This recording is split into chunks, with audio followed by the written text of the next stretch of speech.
Hey Waffle Gang, I do hope you're well. My name is Mark and today we're checking out some more Reddit stories, and if you do love a Reddit story, why not consider hitting that like, subscribe, maybe that notification bell too, and let's crack on with today's first story.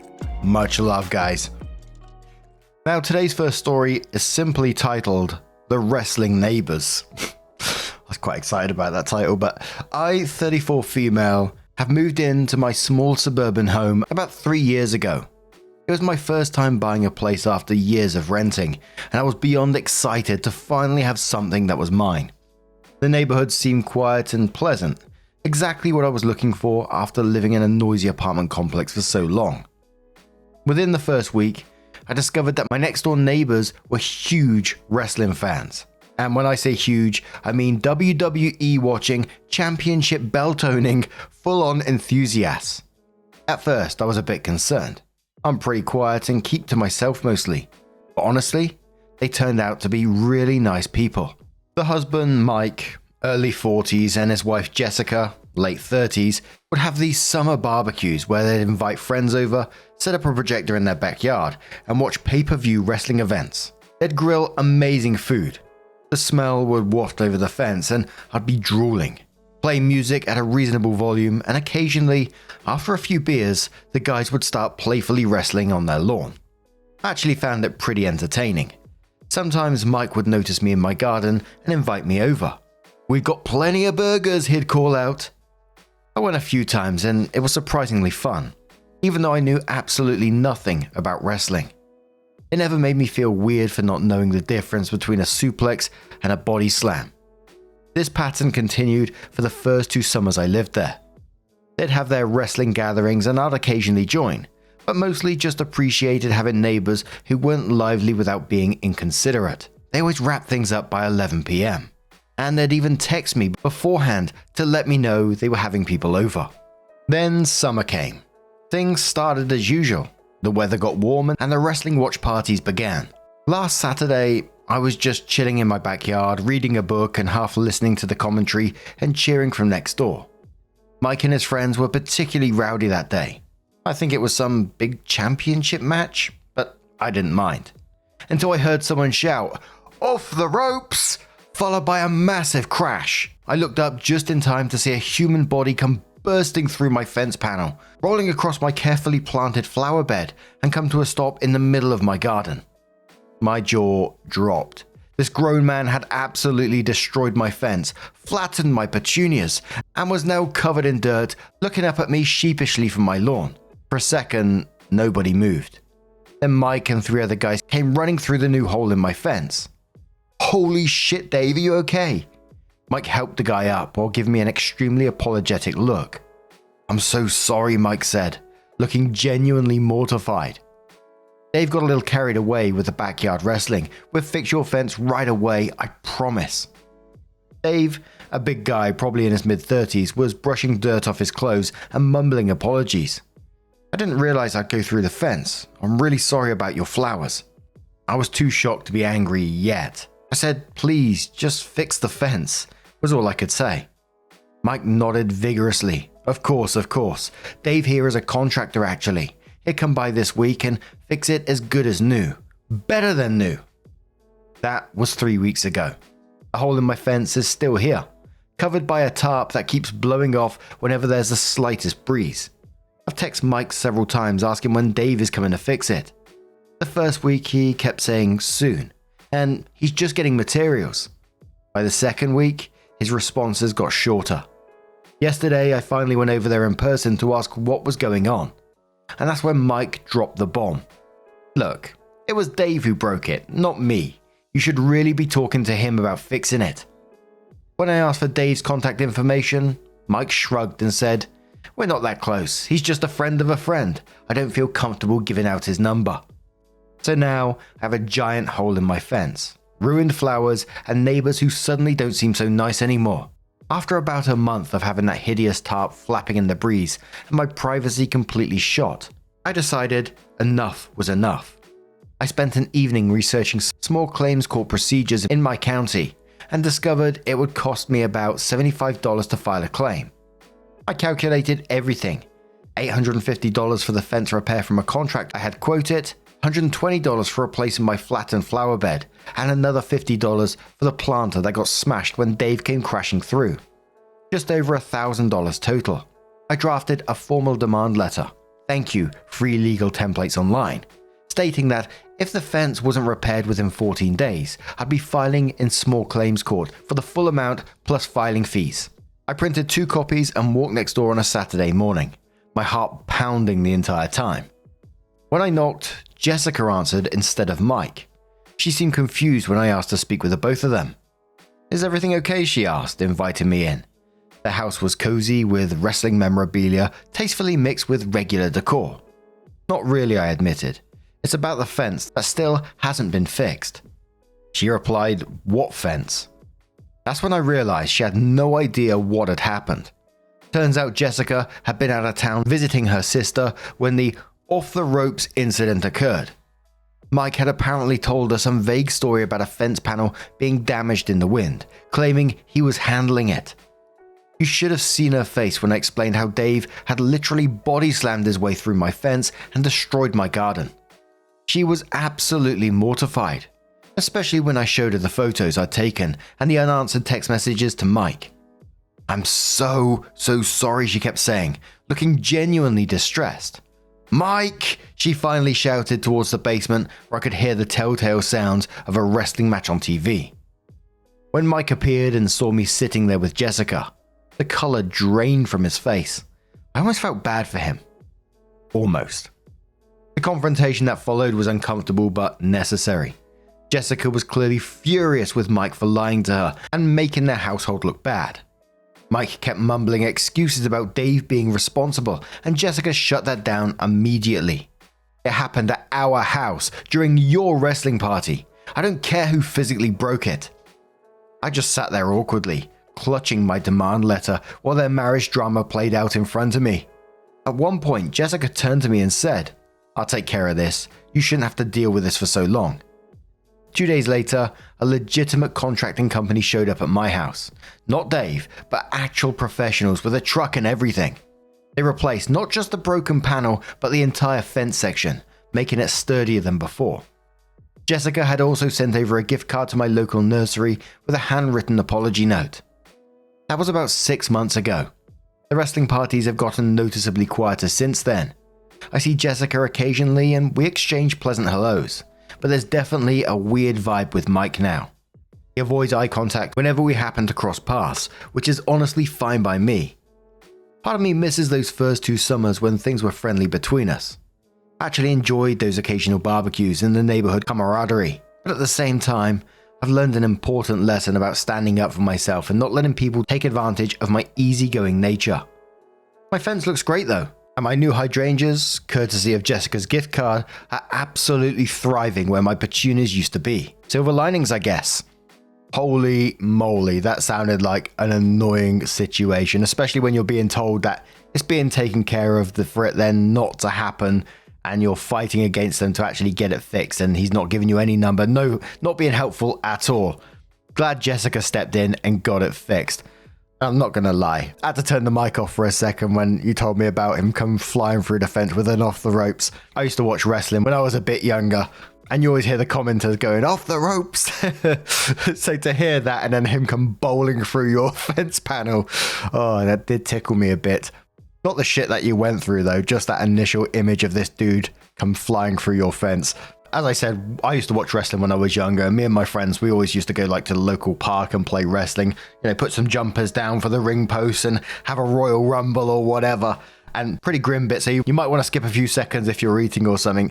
I can always remember this moment where someone body slammed me right on a lump of dog shit.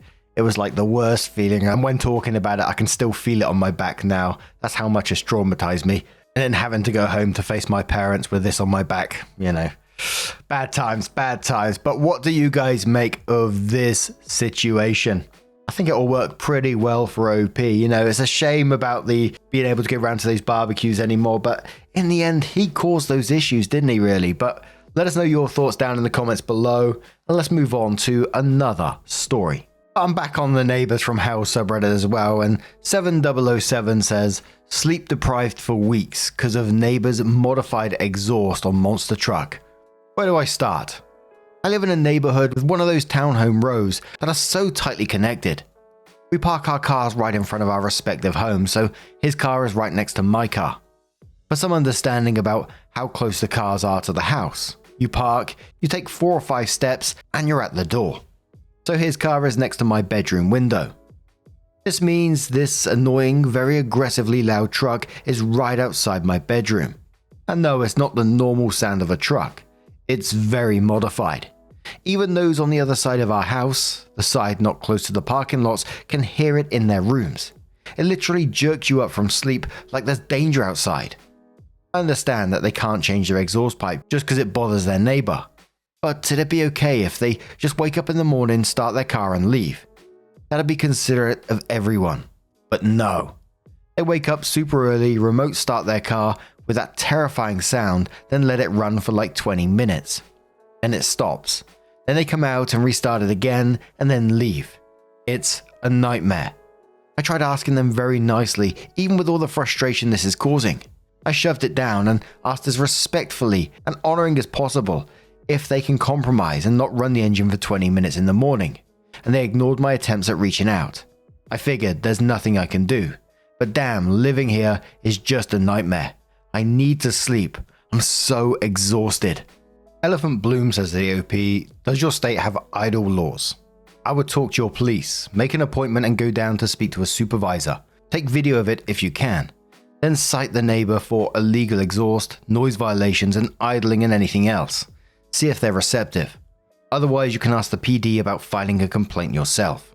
OP replied to that saying, okay, thank you, I'll look into this. Funny thing is, the day I moved here, I saw like cops and detectives walking in and out of this next door neighbor's house, asking questions and about a shit ton of packages that were being carried into their house. I saw another neighbor talking to the cops, presumably the one who called the cops. I never asked, just minded my business. Something off is going on. So OP came in with an update on this one and said, I wrote this post about a week ago about a neighbor with a modified exhaust, so loud you can hear the car from the main road, whose car is parked a few steps away from my bedroom window, and remote starts the car every morning and lets it run idle for 20 minutes, then restarts it and leaves. I just wanted to share an update to this. Thank you all so much who constructively gave me some advice. We have very different schedules, so I had not the chance to talk to my neighbor face to face until last weekend. Like I said, prior to talking to them, my only option was leaving what a friend later referred to as a love letter, lol, with my phone number to ask to talk, and that was ignored. I wanted as much peace as possible.